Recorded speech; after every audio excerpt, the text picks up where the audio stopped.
এই মুহূৰ্তত অমৃত নিউজৰ প্ৰতিগৰাকী দৰ্শকক জনাইছো এটি গুৰুত্বপূৰ্ণ খবৰ। মঙলদৈত প্ৰথমটো বানত ছিঙিল মথাউৰি। নোৱানৈ বাঢ়নি পানীয়ে ছিঙিলে মথাউৰি। বাহজানিত নোৱানৈৰ পূব দিশৰ মথাউৰি ছিঙি প্লাবিত হ'ল 10খনতকৈও অধিক ৰাজহ গাঁও। পূব বাহজানি, পশ্চিম বাহজানি, দলৈচোৱা, বাসুৱাপাৰা, বিষ্ণুপুৰ, কুৱাৰপাৰা, কমাৰপাৰা আদি অঞ্চল প্লাবিত হৈছে বুলি জানিব পৰা গৈছে। উক্ত বৃহৎ অঞ্চলত থকা খেতি পথাৰ পুখুৰীসমূহ বুৰ যায়। মানুহৰ ঘৰৰ ভিতৰত হুৰাহুৰে পানী সোমাইছে। বিস্তীৰ্ণ অঞ্চল প্লাবিত হোৱাৰ ফলত হাহাকাৰ অৱস্থাৰ সৃষ্টি হৈছে বানপীড়িত লোকৰ মাজত। বৰ্তমানলৈকে জিলা প্ৰশাসনৰ লগতে জনপ্ৰতিনিধিৰো কোনো খবৰ নাই বুলি অভিযোগ উত্থাপিত কৰিছে স্থানীয় ৰাইজে। জনাই গৈছে মুহূৰ্তৰ এই গুৰুত্বপূৰ্ণ খবৰটি। মঙলদৈত প্ৰথমটো বানত ছিঙিল এবাৰ মথাউৰি। নোৱানৈ বাঢ়নি পানীয়ে ছিঙিলে মথাউৰি।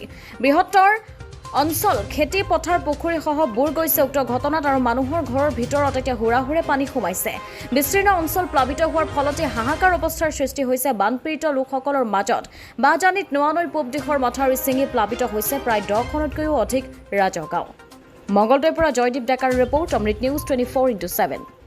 অমৃত প্ৰবাহ অসমীয়া সাপ্তাহিক কাকতৰ ডিজিটেল সংস্কৰণ অমৃত নিউজ, সত্যৰ সন্ধানত অমৃত নিউজ।